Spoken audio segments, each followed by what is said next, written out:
The Sega Genesis was a defining console of the fourth generation. It would only be logical that over 25 years later, Sega would want to capitalize on the growing nostalgia of older gamers who played it back in the 90s. The real question then would be, how would it hold up against somebody who has no nostalgia for these games?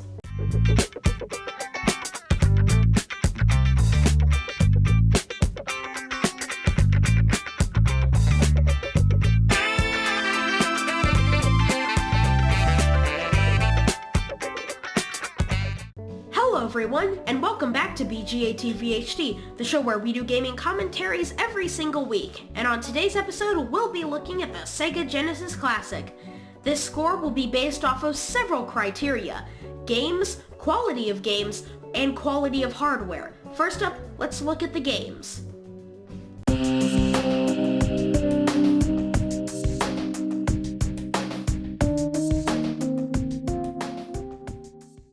This machine packs a punch not seen with these mini consoles as of yet, packing exactly 40 games on a miniature Genesis console. This is a 16-bit mini console, so it would only be fair to compare it to the SNES Classic, which by comparison only has 20 games and is also more expensive by about $40. We'll get to that later. The best games on this system are obviously whatever you think they are, but of course for me you'd probably guess it'd be Sonic 2. That would be correct, but I would also say since they only have Sonic 1 and 2, it lowers the hype factor for me because Sonic 3 is my favorite of the original trilogy. Besides having 5 Sonic games, there is both Castle and World of Illusion, Monster World 4, Tetris, Alex Kidd, Space Harrier 2, Altered Beast, Earthworm Jim, and Dynamite Headdy. There are more, but those are the ones that stand out to me. The quantity of games on the system, as I said before, are unprecedented. Let's talk about some of the games individually that may be a little less well known. Space Harrier 2 was an early title for the Genesis, released October 29th, 1988.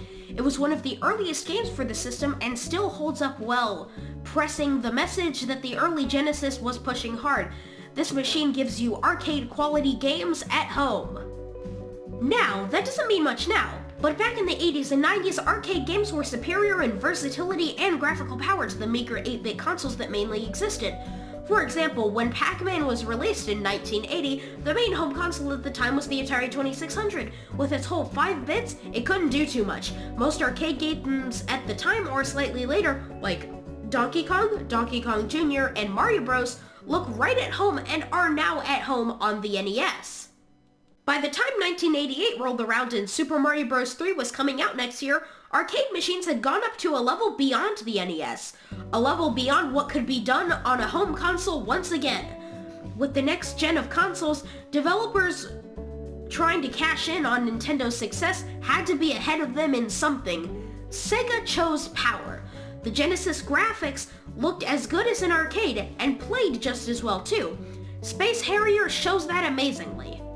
The game has decent graphics, better gameplay, exhilarating moments, fun boss fights, and an early form of, massive air quotes here, 3D gameplay. At the start of this console generation, this puts Sega ahead of the curve. Unfortunately, this is not the game Sega chose to bundle with the Genesis. Just a few months before, Altered Beast had been released to the world. This was the original pack-in game that came with the Genesis before 1991. The game pushed another message onto players and consumers that early and later Sega had. Nintendo was for boys, Sega was for men. Of course, that's not really what they said, but this game implied it heavily. Featuring immense amounts of blood and gore, gritty graphics, and challenging gameplay, Altered Beast was a mediocre game at best, and it showed in sales. The Genesis didn't do too well because Altered Beast didn't look very appealing overall. I have only played it once or twice myself just to see how it was, and I had a very hard time appreciating the game. I liked its aesthetic, but not really its actual gameplay. But luckily, in 1991 it was replaced as the pack-in game by Sonic the Hedgehog, and the Genesis got better sales. So good on you, Sega, specifically Tom Kalinske, because he made Sonic 1 the pack-in game for the Genesis. Dynamite Headdy. This right here is a true gem. I booted this game up because it looked strange, and boy was I in for a surprise. Well, it was weird, but on a completely different level. I don't know who you control, but I assume it's the titular character. Beyond the title screen, the story of the game seems nonsensical at best, non-existent at worst, and somewhere in between lies most of what I played. The gameplay itself seems slightly, if not more so, a little broken in terms of how lives and resetting works. I played this game for around 20 minutes, and in that 20 minutes, I lost so many brain cells I can now count them on one finger. Now, let's get a little more technical. The gist of the exterior is like any other mini-console, a small version of the console it's based off of. They went above and beyond with this one though. The cartridge slot even opens. There are 2 USB slots on the front of the side of the console for the 2 controllers that come with it. These controllers are nice and sturdy, some of the best I've felt thus far in my mini-console experience. They feel just like Genesis controllers. Moving on to the UI of the game selection screen, it's a nice and clean interface, if not a little sensitive. I could press the D-pad down once and it shoots me down 2 rows instead of 1. You'll know what I mean if you've played it or will play it.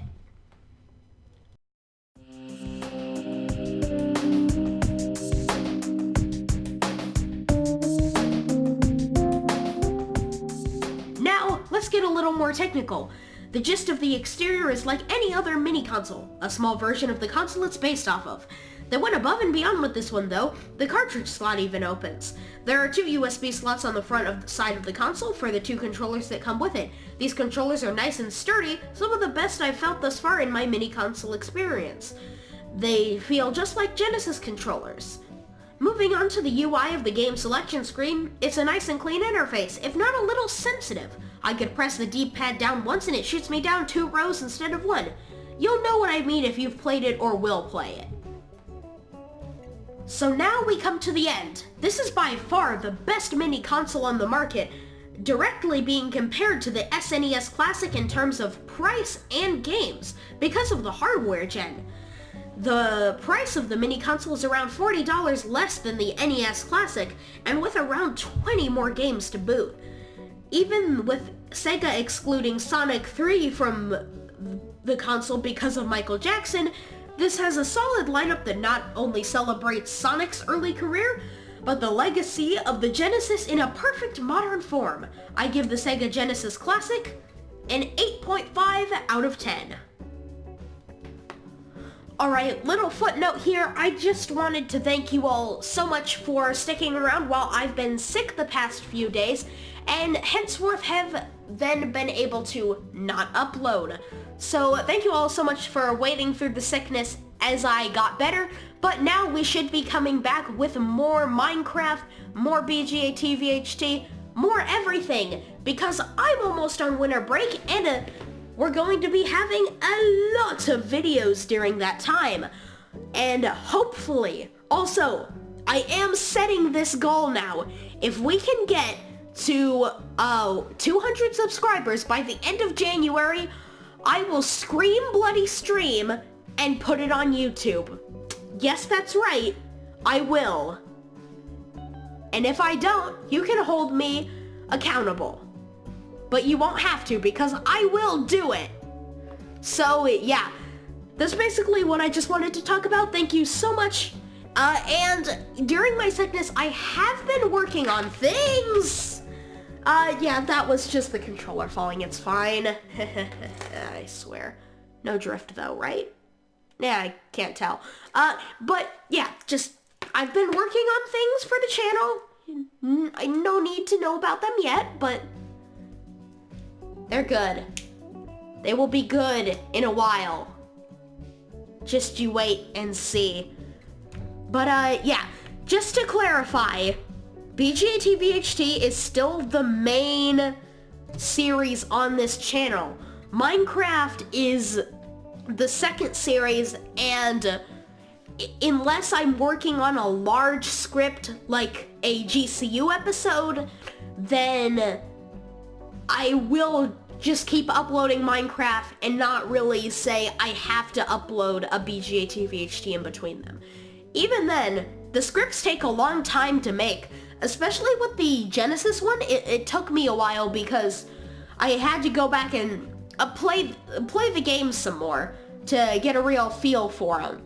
And yeah, GCU episodes are even harder because for that I pretty much just have to brainstorm like, what do I have to do to get this story to be cohesive and fit together properly, which that's kind of what I also hope that Sega themselves can do in the future, especially with Sonic, but also with these other series I'm going to try to connect that don't really have a plot or a ongoing story, such as Mario, where it's just basically a singular story every time. It's like, hey, Bowser's kidnapping Peach this time, Bowser's not kidnapping Peach. But that's enough about that. Just, again, thank you all for sticking with me through these trying times, and we should be back to normal pretty much right now. So yeah, thank you all so much for watching this episode of BGA TV HD, and goodbye.